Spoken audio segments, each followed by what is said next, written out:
he's just day to day with the lower body injuries. It's more precautionary than anything. It's so early in training camp. We just want to make sure we don't, we get ahead of anything that could potentially be on the radar.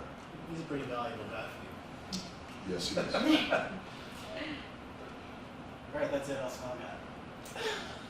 I guess I kind of wanted to ask you just about what it's been like to have David Quinn here with you. You know, how much have you leaned on him? How much has he showed you around? And obviously, he's had guys on this team when he was here. Yeah, it's great. I mean, I think Quinn's a real good coach. I mean, that was one of the reasons why I asked him to join me in Pittsburgh. And, we've obviously known each other for a long time. We've talked hockey for a lot of years together. He's a student of the game. And I think he's a real good hockey coach. And so I watched what he did with our team in Pittsburgh last year with, the responsibilities that we gave him. He did a great job with our power play. He did a terrific job with our defensemen up and down the lineup, whether it be the veteran players or some of the younger kids.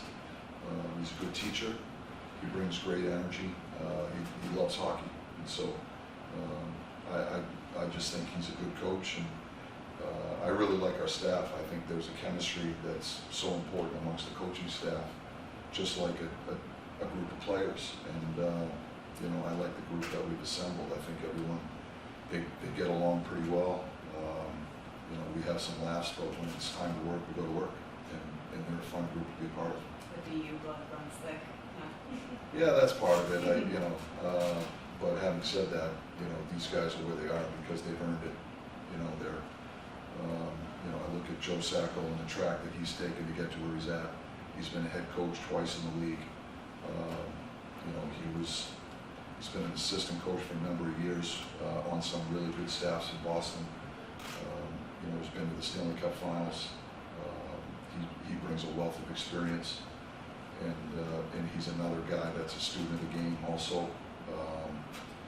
Ty Hennis is a guy that has been with me for 10 years in Pittsburgh, and I've watched his evolution as a coach, and I have so much respect for what he brings to our team. I just like the energy around the group. They're enthusiastic guys. They love what they do. And I think that's contagious.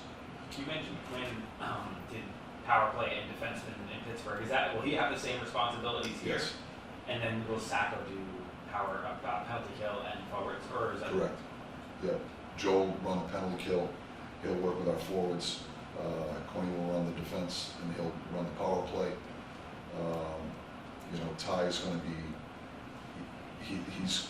Ty's going to wear a lot of hats, but he'll be very involved with skill development and player development, but also he does some tracking of statistical things for us manually that we value. He'll be responsible for the iPad on the bench. He wears the earpiece on the bench, so the communication between our video coach and the bench and the eye in the sky we'll have a three-way communication there when we're dealing with challenges or things of that nature. So that's pretty much how we'll divide the duties amongst the staff. I have a question about on the defense with specifically with Schneider and even Morrow as right-handed shots. Could they potentially play on the left side? Are you comfortable with a right-handed shot playing the left side of the defense? And you see righties play left. Lefties play on the right side all the time. Yeah. So the short answer is yes. They could play the left side. I know we talked about the wings playing their offsides the other day, and I'm a strong believer in that for a number of reasons. Most specifically with how hard teams pinch the walls in today's game. To come down on the puck as a wing on your forehand is advantageous, I think, and that's one of the main reasons why I prefer to have wings play their offsides. For different reasons, I prefer to have defensemen play their strong sides, but maybe it's the same reason because on D-to-D exchanges, whether it be in a neutral zone counter or on a breakout retrieval. They're making that play in their forehand, very similar to what we talked about with the wings on their offsides. But having said that, I don't think anything's etched in stone. You know, and I think the conversation that we talked about with respect to the forwards on balance versus loading the top six, I think we could have this very same conversation with our defense corps. So, you know, do we, if Schneid's plays the right side and we have, you know, Foxy, Will Borgen and Schneid's on the right side, then we've got a pretty balanced approach, we feel. But I would envision us exploring opportunities to play Schneid's on the offside also, if we choose to load the top four on the blue line, so to speak. So we've had discussions around that as a coaching staff. We're going to explore those options through training camp and the exhibition season, and then we'll, you know, ultimately make decisions that we think give us the best chance to win. It would not surprise me if you see Schneid's play on the right side to start games, but situationally end up on the left side. And that's something that I thought about and discussed with Quinn at length in the off season here. So how we deploy him. You know, we obviously really value him as a player. We think, based on what I've come to know of him, and I've talked with Chris Drury a lot about him, and you know, I know our organization thinks highly of Schneid's and potentially where his game could go. So we're going to do our best to help get there.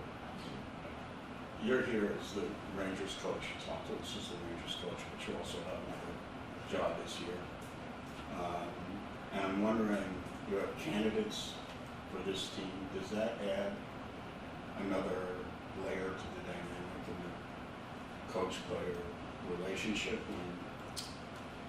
And you're going to be, you're an important person that, you know, when they choose the team. So is that something you're aware of?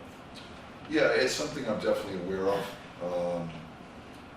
You know, I'm not sure, you know, what that dynamic means to our relationships. You know, I can speak for myself. You know, I'm going into this, my main focus right now is on the New York Rangers, and I can assure you everything we're doing is focused on the New York Rangers, and we're going to do everything in our power to try to bring what we can to the table every day to help move this team forward. You know, the discussions that we have around the Olympic roster, I'm certainly a part of, but Billy Guerin also has a group of managers that I think are very experienced and knowledgeable in building these types of teams also. And, you know, they will have voices in those decisions also. So although I will have some influence, ultimately those decisions will primarily be Billy Guerin's.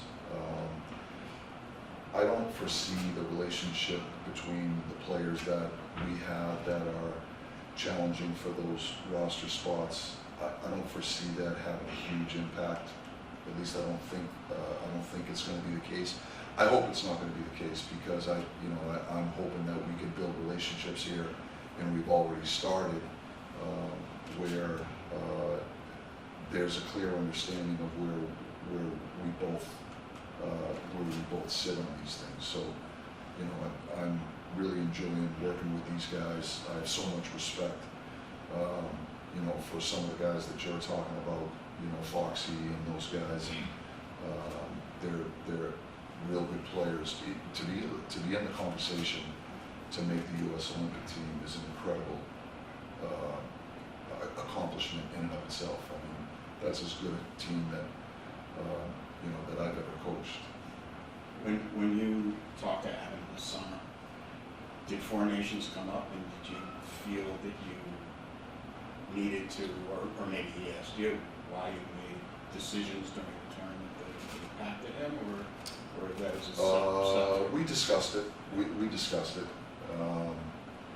You know, and I think Adam, you know, Adam's a guy that I think he gets it. He understands the position I'm in as the head coach, trying to make the best decisions for the team. He also understands, and I think he has a really good understanding of his own game, you know, and he self-assesses extremely well on you know, the impact that he has on the game, and whether he played well or he didn't play well, or where he fits. You know, I think Adam gets it. He understands. But we certainly discussed the experience that we had there, and I think, you know, I think that experience means a lot to him, and I think in a lot of ways it's provided a lot of motivation for him to train as hard as he did, and prepare as hard as he has throughout the course of the summer to set himself up for success. What are your impressions of Will Cuylle so far, and what sort of role do you envision him playing? Well, I think he's a hockey player. You know, he's big, he's strong, he's powerful. He plays a north-south straight-ahead game. He goes to the net. He's physical.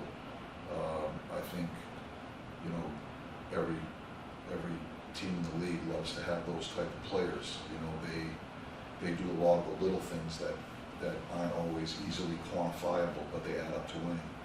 And that's been my impression of him when I watched him on film. Having coached against him, you know, last year I found myself saying, "Who is this guy? Where did he come from?"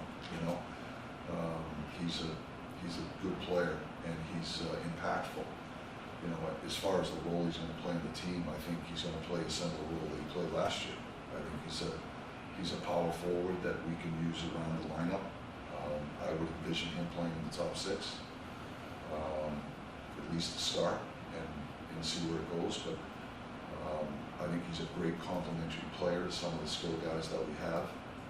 He does a lot of the thankless jobs. You know, he gets in on the forecheck, he creates stalled pucks, he forces turnovers, he puts our opponent's defensemen under duress. He creates anxiety when they go back for pucks. He goes to the net. You know, he makes life miserable for goaltenders. He does a lot of really valuable things that I think add up to winning. And I think he's the type of line mate that players like to play with because of the reasons that I just spoke about.